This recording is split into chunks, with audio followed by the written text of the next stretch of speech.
Vamos voltar a falar sobre o rompimento da barragem de Fundão em Mariana, Minas Gerais. O acidente foi há 2 semanas. A empresa Samarco foi multada e fez um acordo com o Ministério Público para reparar os danos ambientais aos moradores. Esse procedimento é chamado de responsabilidade civil. Cenários de destruição, cidades devastadas pela lama. Em pouco tempo, o distrito de Bento Rodrigues, no município de Mariana, região central de Minas Gerais, foi atingido pelo rompimento da barragem da mineradora Samarco. Mais de 600 pessoas estão desabrigadas. Os resíduos da exploração de minério também provocaram danos ambientais, que, segundo especialistas, são irreparáveis. É uma catástrofe, eu diria, e a população brasileira precisa entender que essa catástrofe pode se repetir em outros lugares, tanto do ponto de vista do rio mesmo, né, da fauna, de peixes do rio, como da flora, né, que está às margens do rio, como também, obviamente, o dano social para as comunidades que vivem ali naquela povoado que foi afetado diretamente, como também alguns mais abaixo. Para reparar os danos ambientais nesse tipo de acidente, a legislação prevê a responsabilidade civil das empresas. O artigo 225 da Constituição Federal garante a todos o direito de ter o meio ambiente ecologicamente equilibrado e dá ao poder público o dever de preservá-lo. Garante ainda que quem explorar os recursos minerais fica obrigado a recuperar o meio ambiente degradado. A Lei 9.605 de 1998 também trata da responsabilidade em casos de acidentes. Ela estabelece sanções penais e administrativas, como multa, prestação de serviços à comunidade, suspensão parcial ou total das atividades da empresa, interdição temporária de estabelecimento, obra ou atividade e proibição de contratar com o poder público ou de obter subsídios, subvenções ou doações. Independente da aferição de culpa, aquele que causar um dano ambiental é obrigado a ressarcir. E não só reparar, né, os danos que foram causados, como também indenizar. Termina hoje o prazo dado pela Justiça Federal do Espírito Santo para a Samarco barrar a lama que já atingiu 2 cidades do estado e está chegando ao Mar Capixaba, podendo se espalhar por até 9 quilômetros. Caso descumpra a decisão, a empresa terá que pagar uma multa de R$10 milhões por dia. Ela já foi multada pelo governo de Minas Gerais e também pelo IBAMA. Além disso, fez um acordo com o Ministério Público Federal e os Ministérios Públicos de Minas Gerais e do Espírito Santo para reparar os danos. O rompimento da barragem da mineradora Samarco não é o primeiro acidente com graves consequências ambientais no Brasil. Em janeiro de 2000, um duto da Petrobras se rompeu, provocando um vazamento de óleo na Baía de Guanabara, no Rio de Janeiro. O acidente causou prejuízo a milhares de pessoas e matou centenas de animais.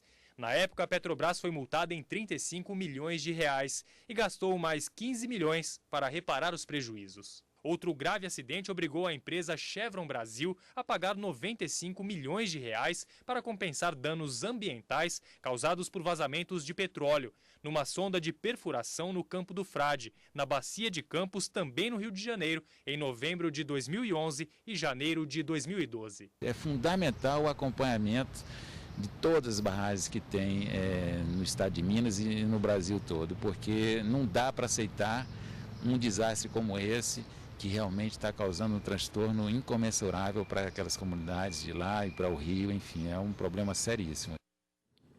A empresa Samarco informou que instalou postos de atendimento para moradores do Espírito Santo para dúvidas e informações em Baixo Guandu, Colatina, Marilândia e Linhares. A mineradora também propôs o pagamento mensal de um salário mínimo para cada família desabrigada e um adicional de 20% do salário mínimo para cada um dos dependentes, além de uma cesta básica. Ainda de acordo com a Samarco, esses valores devem ser pagos até o início de dezembro. E para falar mais sobre esse assunto, nós convidamos o advogado Juan Lodonho. Boa tarde, doutor. Boa tarde. Para responsabilização civil, né, em eventos como esse, em acidentes como esse, como a legislação, a Constituição trata essa situação? A Constituição e a legislação infraconstitucional sempre dizem que qualquer ilícito a partir do qual se provoque dano a outrem, a terceiros, obrigatoriamente terá que haver uma reparação. Então, por exemplo, os artigos 186 e 927 do Código Civil estabelecem essa obrigação de indenização.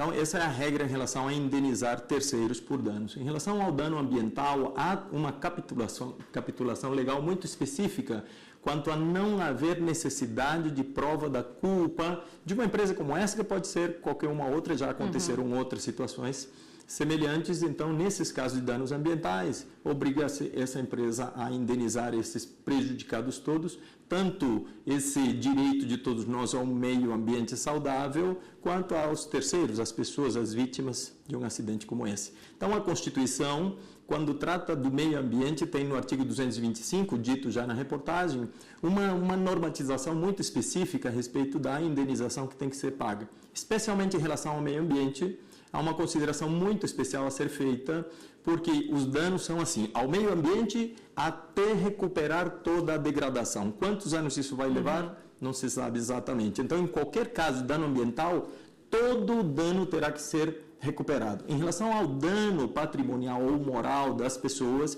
aí vai haver uma discussão, também independe de culpa, mas terá que haver um cálculo de quanto isso será. Em relação ao dano ambiental, não, até recuperar todo o dano perpetrado. Nós vimos aí nessa situação várias multas sendo aplicadas imediatamente. As empresas responsáveis a mineradora responsável e as empresas responsáveis pelas barragens. Com que fundamento essas multas são aplicadas? Sim, isso decorre precisamente dessas normas que mencionamos, tanto da Constituição quanto da legislação.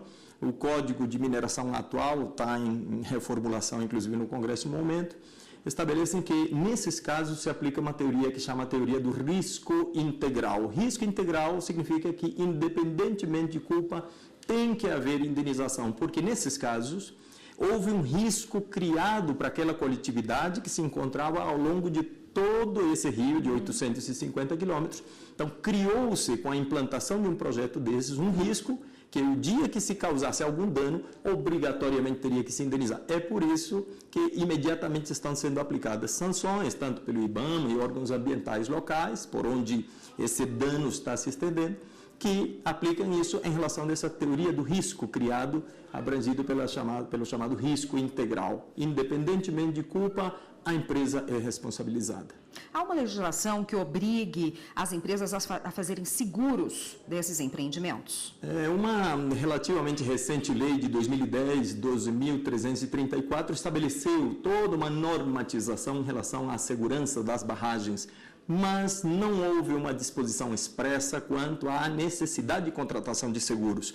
Soube que nesta semana um deputado de Minas Gerais, inclusive, apresentou um projeto, já havia outros em trâmite, que inclusive tinham sido arquivados, mas apresentou um projeto e está pedindo para que seja votado em regime de urgência quanto a essa obrigatoriedade que tem que haver de contratação de seguro que possa realmente atender todos os danos num caso como esse. Então, nesse momento não há previsão legal que as obrigasse a contratar um seguro. Elas contratam, as empresas em geral contratam, porque sabem desta responsabilidade integral, independentemente de culpa, que imediatamente que causarem um dano, elas vão ter que pagar indenizações. Tá ótimo, a gente volta a falar desse assunto no próximo bloco. Um minutinho, por favor. Aqui no estúdio nós voltamos a falar com o advogado Juan Londoño, que hoje conversa com a gente a respeito dos problemas que houveram lá em Mariana e da responsabilidade civil. Doutor, o fato de alegarem temores de terra desobriga a empresa de alguma forma a ter responsabilidade, se houve mesmo, se isso for constatado? Essa possibilidade de tremores de terra terem evoluído para o rompimento das barragens, nesse caso e em todos os demais casos que já temos visto por aí, seja no Brasil ou no exterior, pode ser considerado uma excludente de responsabilidade desde que isto tenha sido algo inesperado, algo que não se sabia que podia acontecer na área. Então, quando fizeram as barreiras de contenção, não se considerou essa possibilidade de tremores. Agora, se isto já vinha acontecendo, ou se já vem acontecendo ao longo dos anos, quando fizeram essa barragem era algo conhecido, não será uma excludente de responsabilidade. Essa questão foi levantada porque o Centro Sismológico da USP constatou que realmente houve alguns tremores a 5 quilômetros do local da barragem, tendo o epicentro a 5 quilômetros do local da barragem, mas tem que se estudar se realmente isso gerou esse dano e se esse tremor é algo absolutamente inesperado. Se na região acontecem, como dizem que realmente acontece, se era algo conhecido quando se construiu essa barragem, isso deveria ter sido considerado na hora de fazer a barragem e os chamados alteamentos, que à medida que aumenta a quantidade de rejeitos, eles vão aumentando as barreiras. Então, isso teria que ter sido considerado se fosse algo conhecido. Se era algo absolutamente desconhecido, isso pode servir para argumentar realmente que algo, força maior, o caso fortuito, impediria a condenação. Apesar de voltarmos a repetir a questão da responsabilização em danos ambientais, independentemente de culpa. Então, isso tudo o judiciário vai tratar nos processos que seguramente serão deflagrados para saber sobre a responsabilização da empresa nesse caso. Voltando aos valores, tem algum limite para o pagamento de indenização ou não? Aí temos que diferenciar os danos ambientais, como disse, a legislação, tanto a Constituição no 225 como a Política Nacional de Meio Ambiente, a Lei 6938 de 81, estabelecem que até a recuperação da degradação provocada com aquela situação. Agora, em relação aos danos das pessoas, sejam morais ou materiais, pelas suas terras, plantações, veículos, animais, enfim, aí vai ter que se fazer mensurar um cálculo de quanto foi o dano específico em relação a cada pessoa. Pode haver sim uma limitação nessa mensuração, mas em relação aos danos ambientais, repito, até a recuperação total, porque isto aqui é um direito difuso que pertence a todos nós e tem que se voltar ao status quo ante, ou seja, deixar tudo como estava antes da situação, do drama. O pedido de indenização em relação aos danos ambientais tem algum tipo de prescrição de prazo? Não, estava lendo inclusive dia desses que o Tribunal Regional Federal da 4ª Região tem um julgado específico que explica muito bem que esse tipo de dano, o dano ambiental, não se submete à regra prescricional. Então, voltamos àquela história. Até a recuperação de toda degradação, o Estado, o poder público, terá direito de pedir que essa empresa recupere toda essa situação. Isso em relação a essa empresa, ou qualquer uma com maior ou menor grau de dano tem que recuperar totalmente o dano. Em relação à parte penal?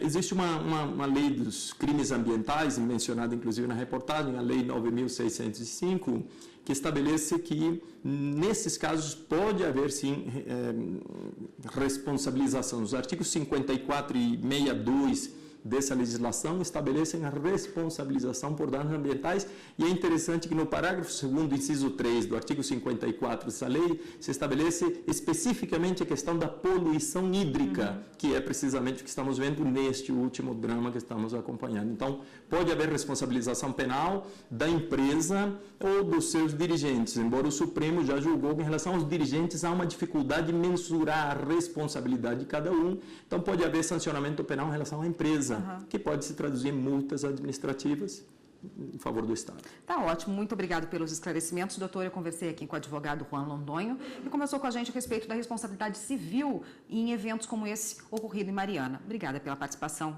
Até uma próxima.